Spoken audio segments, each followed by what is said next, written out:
Welcome to art class.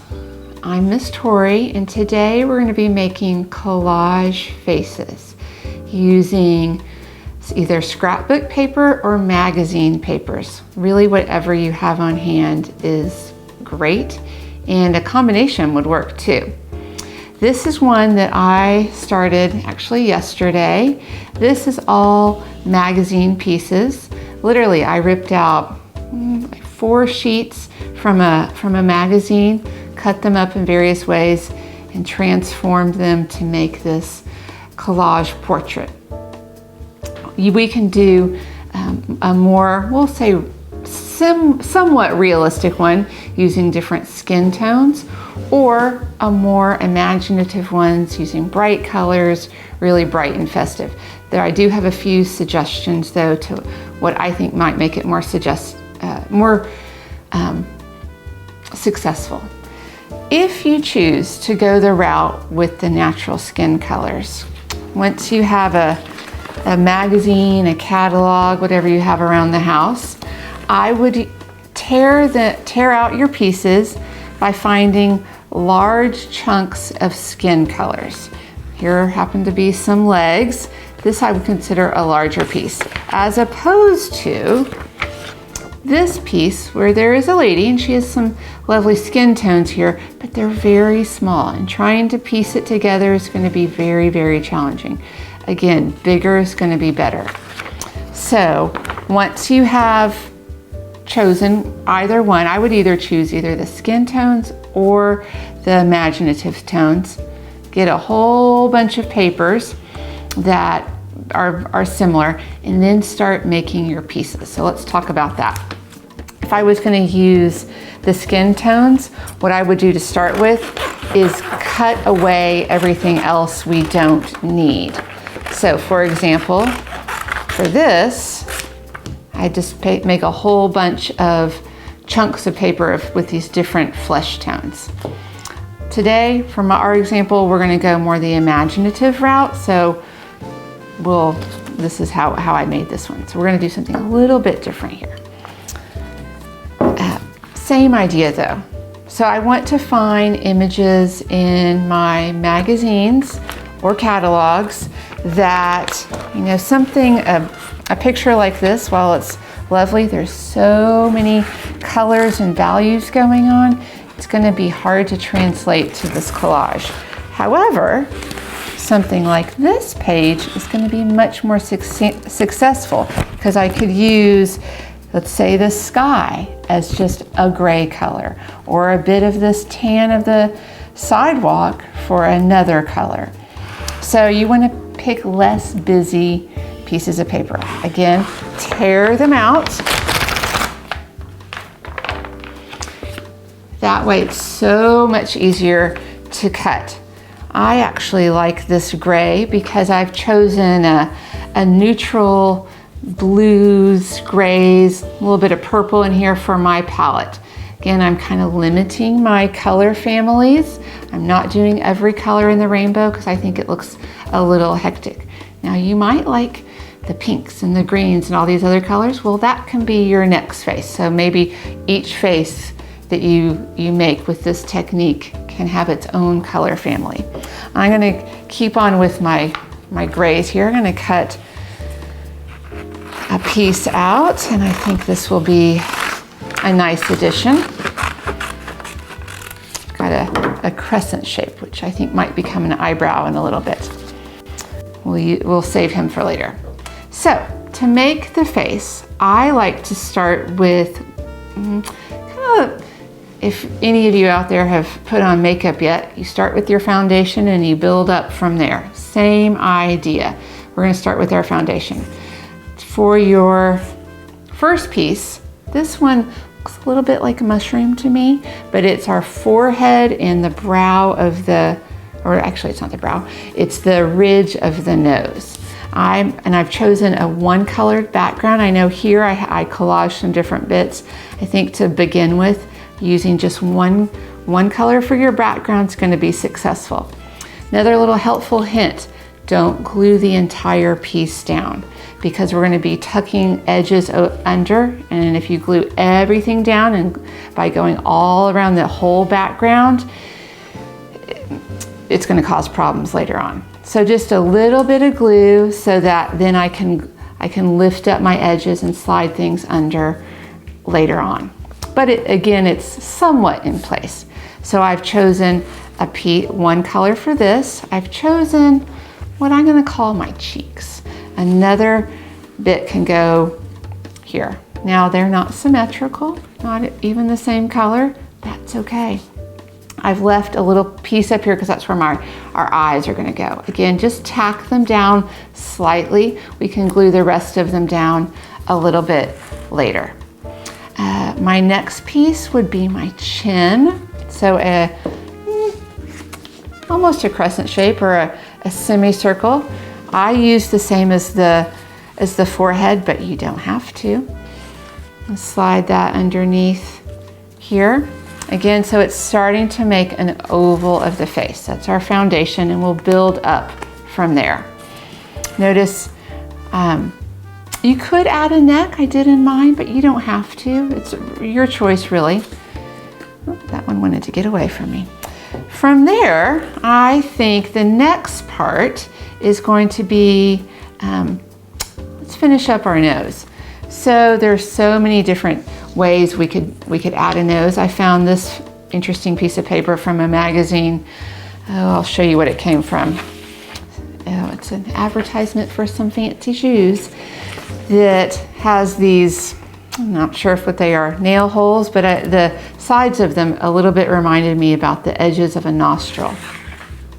So I'm going to add that for start of my nose here. I've added a little dark line up the side to identify where a shadow could be. Again, not gluing them down not gluing them down completely, just slightly.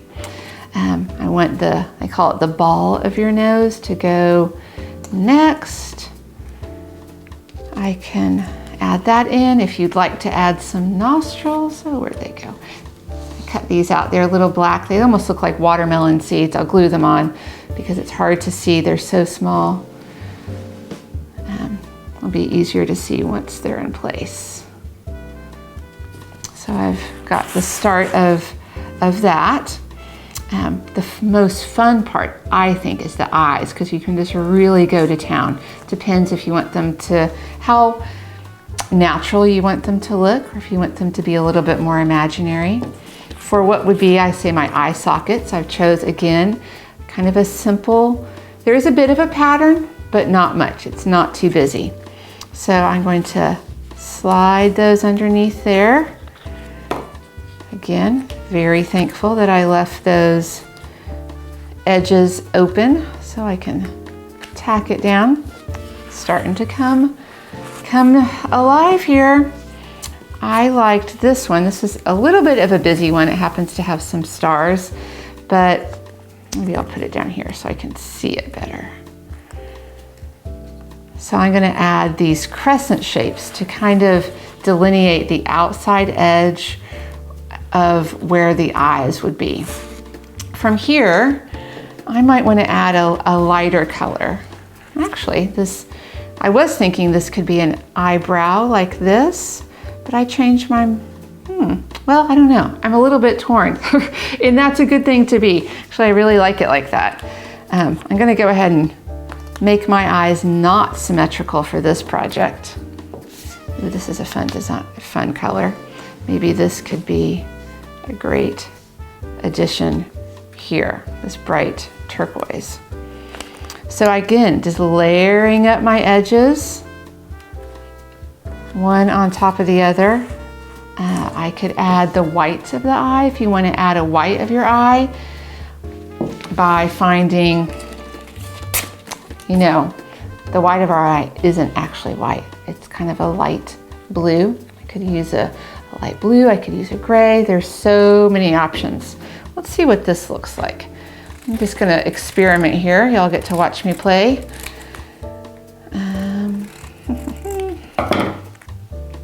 Let's see if actually that's not bad. That could go here, and I could use the color, the iris could be a completely different color. Let's see. Great thing about the magazines, it's two-sided color, which is very convenient. I might come back in with a bit of turquoise for the iris. Let's see what happens here. I'm just gonna add one side there. And then of course our pupil. Our pupils could be round, our pupils could be the shape of a star, they could be the shape of a diamond. So many options. You get to choose. So I've added that in. I'm going to glue it down real quick so that I can show you. You can see it a little bit better when I hold it up. Then I would do something similar yet different for the other side. So I'd go ahead and complete my second eye. I could think about my lips. Do we want more of a natural lip? These actually are not lips, even though they look a lot like it. It was a lady's dress that I used. Happened to have some great shadowing in there. Perhaps these lips need to be, ooh, I think we might need some purple lips. Let's see. So this is again a bit of scrapbook paper. I could create, it's so hard to talk and cut at the same time. It's a skill I'm going to definitely need to practice. So we've got some lips there. I can do the line that divides the lips. So all these things are laying down nice and flat. And I just build one on top of the other. So I've got my division. Maybe I want to have my top lip and my bottom lip be different colors. That's an option as well. Other things to think about. I'm not quite convinced of this one.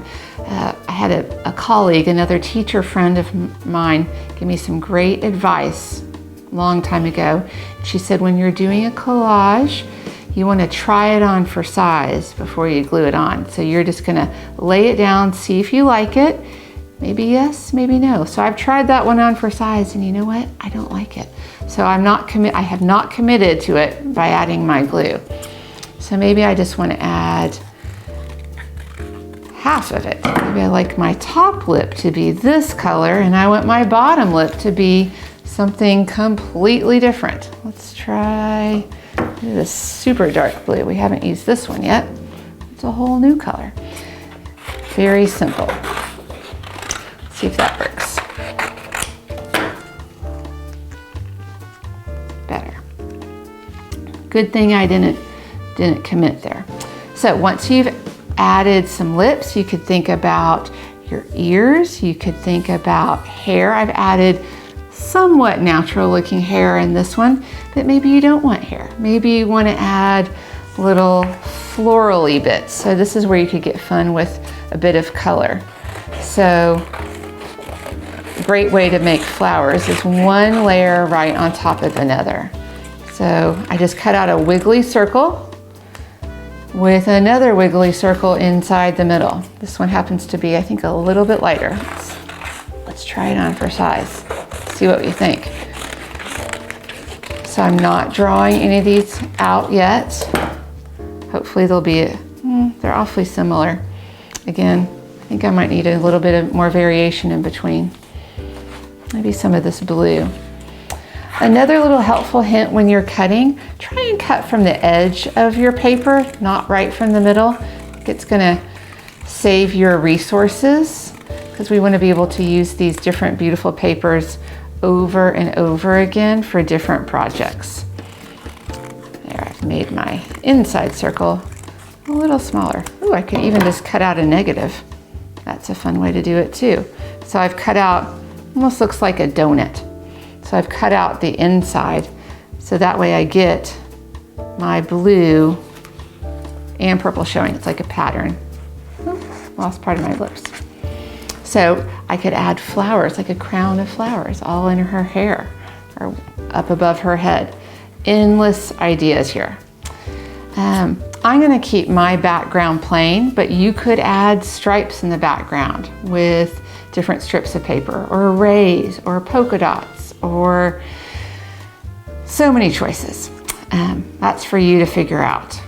So once you've completed your collage, this will take a while. I don't expect you to follow along as quick as I did. I had pre-cut many of these items, but once you've added them all on, please send me a picture back. I want to see how they turn out, because I know they're going to be fabulous. Thanks, and happy gluing. Thanks.